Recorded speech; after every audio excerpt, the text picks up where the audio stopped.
So we are recording. My goal is to hear more of the backstory about Framebox and how you've been handling the last year. To be honest, I want to dig into your vision, to the hardware, the software, the brand. I want to talk a lot about how Whipsaw's partnered with you. That's a big piece of the story for us that we'd like to tell more. And then lessons you've learned and advice for other founders. Does that sound good? That sounds very reasonable to me. All right. It's just a little tiny bit to get through in the next few minutes. So tell me how you and your partners, and if you hear me use Framebox and Gridstack interchangeably, Adam will quickly explain why that is. But how did you and your partners come up with the idea for a NAS device? What opportunity did you see in the market? Yeah, sure. So my co-founder, also named Dan, so Dan Pastusik. I know for the longest time we had to refer to Framebox Dan and Whipsaw Dan to make sure we kept people straight. Said, hey, there's this category that I think could be done better. And I also am aware of another a company called Frameworks. That's actually where the company name came from. That was all about modularity and upgradability, and to some degree customizability, but largely around PCs. He said, I think that this category of a network attached storage, which I wasn't terribly familiar with, if initially, if I'm honest with you, he's like, I really think that there's a ton of opportunity there and a ton of opportunity for improvement. And that started as a conversation while we were at the gym together. And so I'm like, that does sound interesting. And I think that it may be something that could be solved with a true functional benefit, this idea of upgradability and like I say, something functionally different, but then also an opportunity to really use design to differentiate. And so that started with a conversation and then a phone call with you, Anne. That's right. I'm sure you talked to other partners too in that vetting process. We'll talk a little bit more about that. But for those who don't know, what is a network attached server? Like, what does it do? Sure. The way that I've been pitching it to people around me is this idea of it is a cloud that you own. So instead of drives, Google Drive or iCloud, it just plugs into the back of your router, and then everybody to whom you give access or even there locally has a massive amount of storage available to them, Yep. in addition to be able to run some server-based apps. Who needs it? I mean, Yeah, besides everyone, but people with really, really, really big data needs is who I would say initially, but we're learning that it's becoming more and more pervasive because of this huge amount of flexibility that it has. And when I say people with big data needs, so people that are shooting 4K video, people that are doing really high-res photography, people that one of the subreddits are just called data hoarders, people that want to make sure that they own every piece of their data, because for a lot of increasingly justified reasons, that's a very good idea to have to be able to truly own your data as opposed to trusting someone else.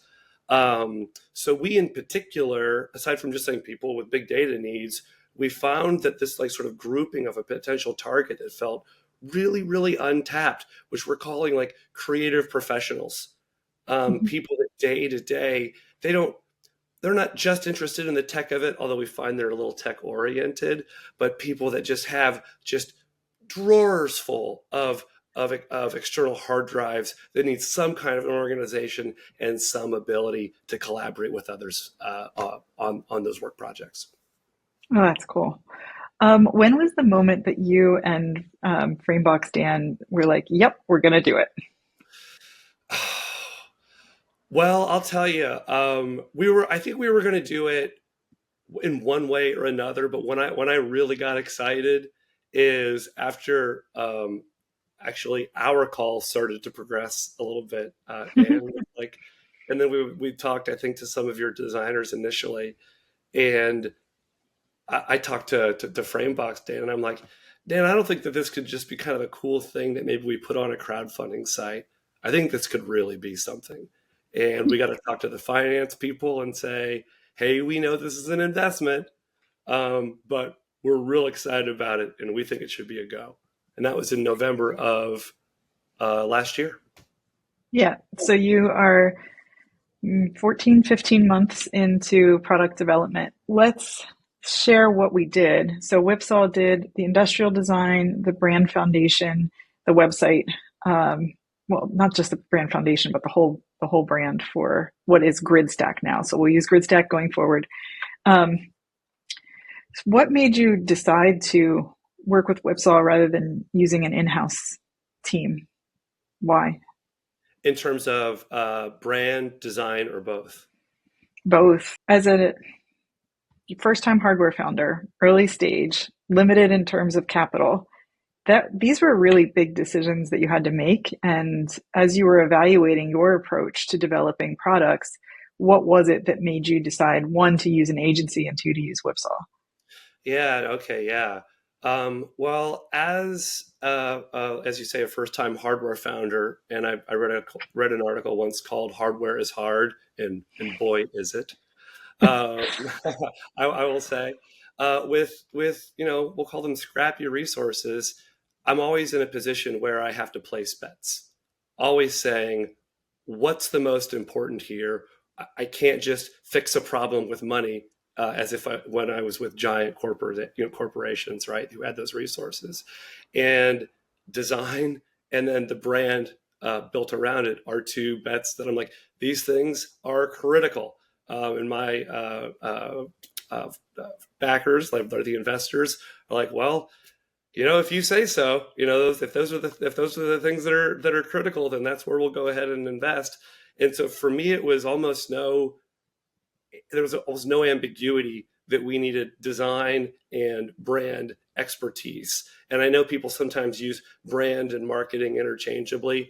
I see them as being certainly tethered, but fundamentally different. One is strategy, strategy, strategy, in terms of the brand that we build, and the other, marketing, gets closer and closer to execution, and of course has a much wider range of definition. But anyway, to summarize, it is placing the right bets and having a phenomenal industrial design and a great brand, were two of those huge bets that I felt like we needed to place. Yeah. So I obviously have a personal stake in Whipsaw, and I was the first person I think that you talked with on the team. But I'm going to pretend that I'm agnostic. Can you just share a little bit about your experience working with the company, with my colleagues? Yeah, certainly. Well, I mean, I'll take it even a step before that and say that I've been trying to work with Whipsaw now for probably, I don't know, 10 years.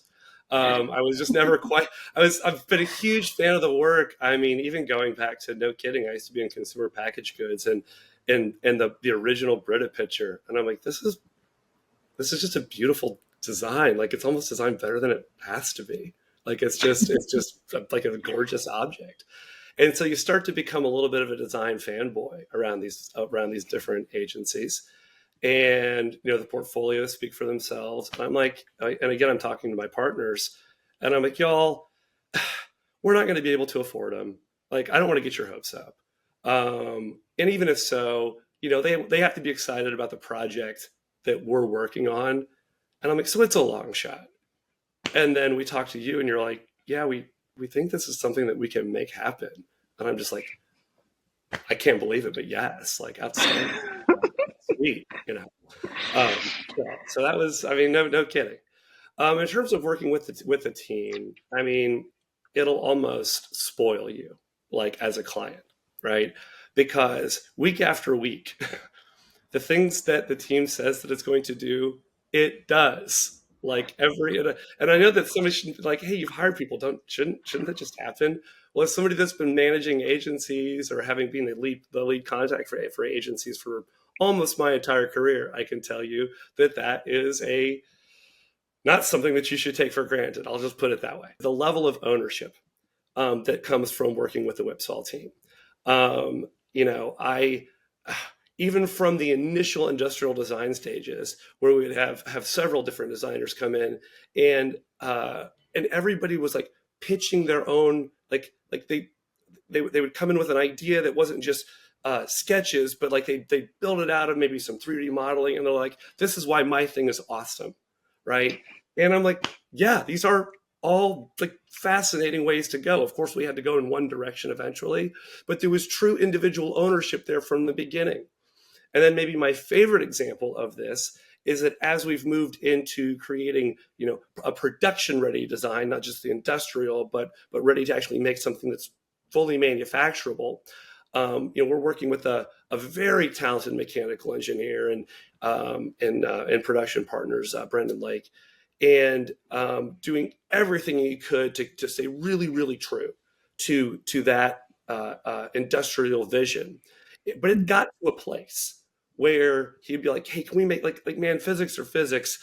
We're gonna have to just make some of these changes." And I'm like, "I'm okay with it, but you're gonna have to talk to Chloe at Whipsaw because it has to be good enough for her in order for her to move forward." And she said to me, I'm the co-founder here. I'm the one that should be saying, no, no, no, no, this needs to be better. I'm like, no, like I'm good with it, but like Chloe needs to sign off on this. Otherwise, we're not moving forward. One of my favorite Chloe moments was right after your appearance model came. So for those who haven't ever held an appearance model for something that they've designed, one, it's magical, and two, it's very expensive models. It's a one-off thing. So my favorite Chloe moment was when she had shown it to all of you, but I was in the studio later and she opened the box. Well, first she put on white gloves, legit white gloves, opened the box and started to show me how amazing it was, like the modularity and the way that oh gosh, you're going to have to help me with the language, but the different components would like click in and out. And just seeing her face and her experience with that, I think it's not all the reward that you need as a business person, but it's all the reward that I needed to see the team that happy with what they created, what you all created. Oh, wow, it certainly shows. Um, how did we make it easier for you to work with us, even though you're early stage?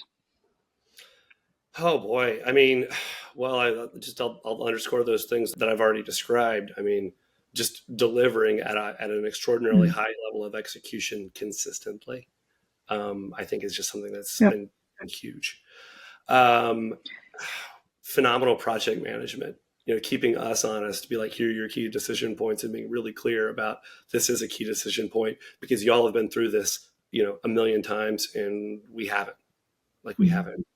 Um, just availability to problem solve, the ownership that I keep bringing up because it's so important. Like, I mean, my goodness, even direct access to Whipsaw Dan, as we've called for the longest time, right? I mean, he wasn't just like popping in and out of our meetings just to give us a little FaceTime. I mean, he was in there during the design process, being like, "Here's an idea that I have that I want to just like offer up to the team." Right? All Mhm. of that level of drive.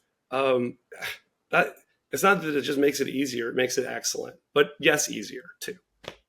Yeah, there was a moment too when, I mean, the project has was going so super smoothly, and you and I didn't get to talk like every week. Once we got through the business development process, like, oh, I know he's in good hands, but I kind of miss you. So Yeah, it's can we have nice, something nice to to like connect. negotiate or work through real quick? Just like some I things know. like we should chat. Can we get on this? All right. So for your project, we started with the industrial design that set the design language, the foundation. We had an understanding of who your intended market is, and then we moved into brand and website.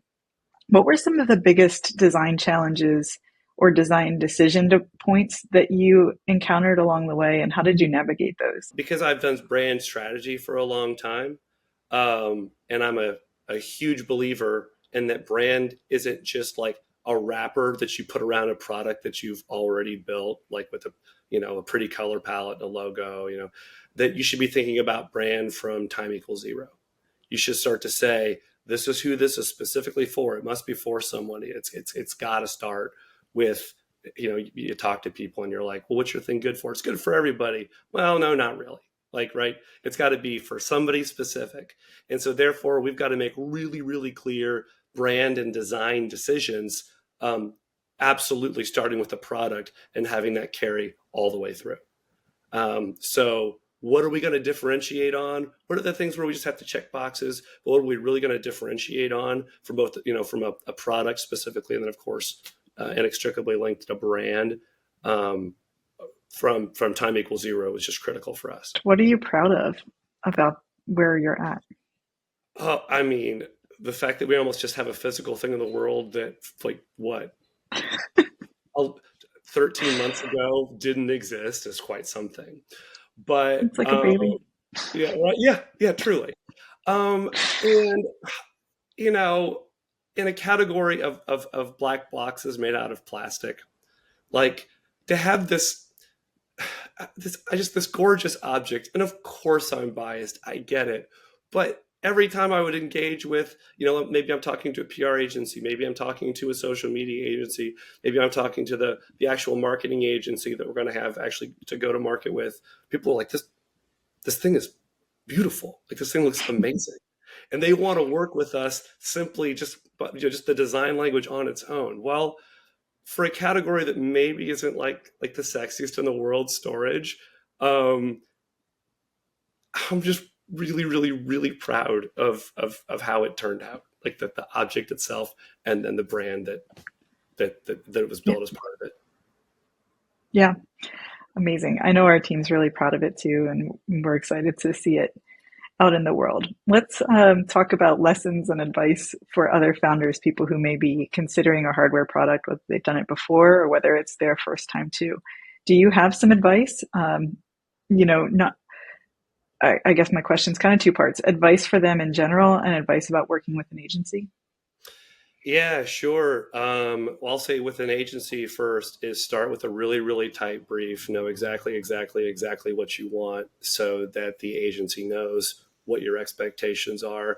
And if they're going to be a good fit, that's critical. Like I say, like at that initial engagement, be crystal clear on what you want. Don't think it's going to start with a phone call and you're going to like figure it out.